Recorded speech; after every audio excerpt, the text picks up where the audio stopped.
But then when we look currently at the level of corruption and impunity, especially from the public leaders, the people that have been elected or nominated to be custodians of public resources, and then you look at the police brutality that happens to systemically destabilize the youths, the young people, the people on the streets.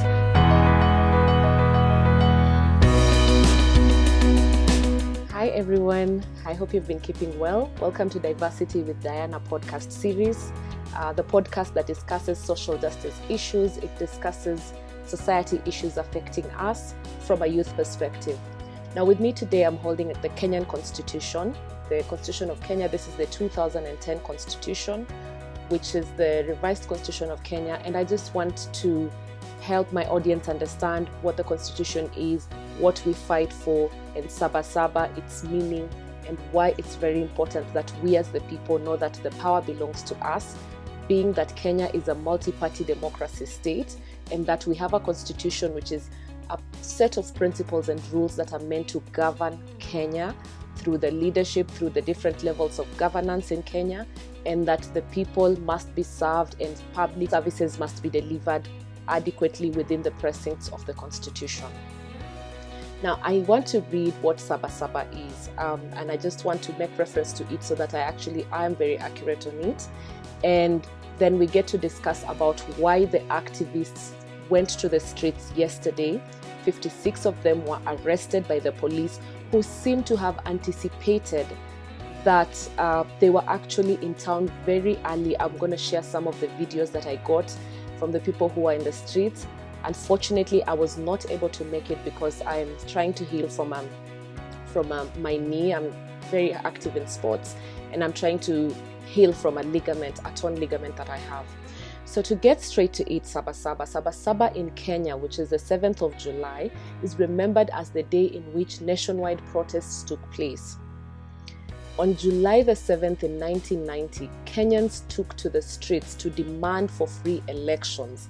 The politicians who had called for the protests, among them included Kenneth Matiba and Charles Rubia, were beaten up and detained by the then tyrannical dictator President Moi.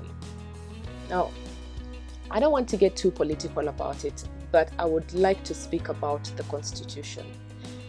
As I understand it, as a public policy practitioner, Kenya had been ruled as a single-party state, especially during that time when President Moi was at the realm of leadership. But across Africa, and I think globally, there was a wave of multi-party democracy that was going around, where it was now understood that the power must belong to the people, and the people elect the public servants, the public leaders, who should actually be servants to serve, to then be able to rule the country and provide public services.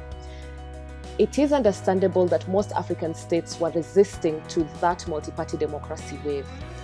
That also included Kenya. So on the 7th of July 1990, the opposition leaders decided to take themselves to the streets and fight for a repeal of Section 2A of the Kenyan Constitution, the old Kenyan Constitution.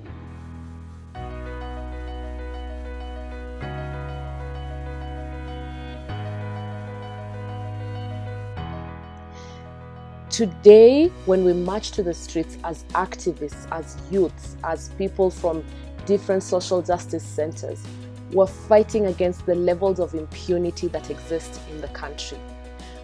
Most specifically, we're fighting against police brutality in Kenya. Police brutality is killing the youth, it's killing so many people. Hi, so I've arrived here already at the Tomboya statue next to the archives. There's been a lot of police presence all the way from Harambee Avenue, where the procession is supposed to go at some point today. And even here at archives, there are a lot of different types of police. There are a lot of different cars, and I've even been warned to not go next to the statue because there are a lot of police officers there already. Avenue, and then we've barely begun, and we've already been tear gassed almost 3 times. And then they're just arresting someone who was just, he was asking why we were being tear gassed, and then he's been carried so badly, he's been taken. So I received a comment on Twitter from a youth asking what is second liberation and what does that mean? Now, to explain what second liberation meant in 1990 was that we had been liberated in 1964 from colonialism in Kenya. But it seemed that there was a transfer of power from the white colonialists to now black local leaders that were still serving us with a lot of impunity and dictatorship. That is what was now being, what we now fought for, the second liberation. So then we sought to go to the streets. Back then, the people in the opposition leaders decided to go to the streets. And what they were doing there is that they were fighting against the forms of impunity and dictatorships and human rights violation and extrajudicial killings that were happening in Kenya at that time.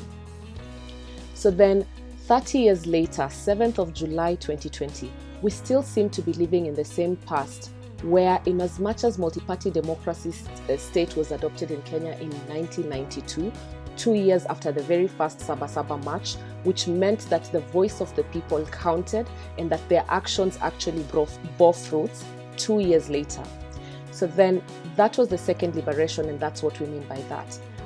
But then when we look currently at the level of corruption and impunity, especially from the public leaders, the people that have been elected or nominated to be custodians of public resources, and then you look at the police brutality that happens to systemically destabilize the youth, the young people, the people on the streets, instead of trying to create corrective measures and put policies in place that empower these disenfranchised youths, women, people living with disabilities and people in different parts of the country. My worry as a youth right now is that actually we are forgetting the purpose of that whole march. That should have been a nationwide march. We should have organized in all the 47 counties where activists should have been walking to the police stations, to the governor's offices, to every single public leader's place to tell them that we want them to serve us with justice, to uphold the requirements and what is contained and enshrined in our constitution. So the meaning there was lost. And police brutality is something that we have spoken about. Social justice working groups, police reform working groups are now left to just be merely producing reports and capturing data, but what action is being taken by the police? Now, I want to also make reference to what the police inspector general is trying to do, and that is I'm going to check out his Twitter so that I can just mention what he has been trying to do. So he came up with this idea of having an engage talk, and I think so far he's only done 2. Not I think, but I know he has done 2. And what that is that the Inspector General Hilary Mutyambai, the Kenyan Inspector General for the National Police Service, we're using the hashtag Engage the IG in every alternate Monday, so bi-weekly or twice a month, on a Monday, engages the public through his platform on Twitter. And I think this is a very good demonstration from the police to show that they want transparency and they want accountability in upholding the law, in upholding the constitution, and in the delivery of public service. Now, it seems a bit idealistic because in as much as we want to see them being open and present and being accountable to us, we are pained to see that when we are exercising our right, freedom to congregate and the freedom to hold demonstrations, to fight for the rights and what we need as Kenyans, as citizens, as people from informal settlements, as people who need social justice, then the police seems to have anticipated and then showed up in town in lots and lots of masses. And their duty, as we saw, was not to serve the public.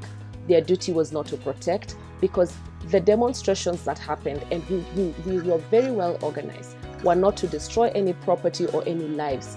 We were just rightfully, peacefully protesting to say that we need to see the Constitution of Kenya being upheld, the freedom of expression being upheld, the freedom of the media being upheld, the right to congregate, the right to trade. We're fighting against the impunities, the lack of adherence to the Chapter 6 of the Constitution from the public leaders. We're fighting against anything that goes against the Bill of Rights. The Bill of Rights contained in our Constitution, where the police continue to brutalize us. So, to be honest, good people, especially those of you who are conscious enough to engage with us on the governance talks and social justice issues, it is going to be meaningless for you to sit back and watch these days go by without making noise about it, whether it's on your social media networks, on whatever platform that you have presence in. Use those platforms to have meaningful engagement. If it's your Instagram, if it's your Twitter, if it's TikTok, guys, you have to know where we came from. And the gains that we have made should not be lost. Now, I know the Constitution is not friendly to the young people, especially the youth. We have barely a few things that fight for our rights, starting with Article 55 of the Constitution and also Article 100 of the Constitution. I think for the women, there were a lot of gains, but that is still not being implemented. Our parliament, as is currently, is not constitutional because the threshold of the women is not what is actually stipulated in the Constitution, the 2/3 majority rule. And to be honest, it's our duty to speak up and fight against any forms of impunity. Like what the people did in 1990, for them to see the gains in 1992. They continued, they fought on, they went to the streets, they made the noise. Now we have digital revolutions. Here I am recording a YouTube video to try and plead with the public to say that whenever you see impunity and corruption happening in your counties, wherever you are, any misuse of public offices, public resources, that you have to speak up. And we take these people to the institutions that have been created. If the National Police Service are dispensing their duties unconstitutionally, then it is our duty to take out our phones, to record all this impunity, and then come to the civil rights activists, to the civil society, and then we expose them. I think we are going to be pushing for a campaign called Name and Shame Them, so that we can sustain it 1 year leading towards the elections, or even 2 years leading towards the elections, so that we know that these leaders are not who we want, the ones who do not uphold the Constitution. So as I wind up today's discussion, I'm going to be acknowledging that I will start looking at going through the Constitution and educating you guys who listen to the podcast about the Constitution of Kenya. We're going to start with the most critical ones, maybe the ones that advocate for youth rights and youth inclusion. I will also be looking at the women's rights and women inclusion, people living with disabilities. So generally the special interest groups. I will be looking at the role of gender, or how the gender representation has been stipulated in the Constitution. We will go to Chapter 6 of the Constitution, what is required of a public leader. We're going to be looking at the Chapter 12 of the Constitution. This is going to be the public finance management, the Chapter 12 public finance management principles. And I'm going to be taking question and answers from you. So thank you so much for tuning in.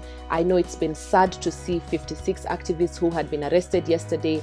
I am so happy to let you know that by 9 o'clock, after the graphics went out and we started sending small contributions, that all of them did not spend the night in prison and they were released. And that is the power of collective action. So power to the people, power to us. We refuse impunity, we refuse police brutality, and we must uphold the Constitution of Kenya that also has the Bill of Rights. So thank you guys for staying tuned. Please do send me your comments. Feel free to engage me. I'm always happy to be that advocate of good governance, good principles, inclusive diversity, and tech innovation in Kenya and in Africa. So thank you so much.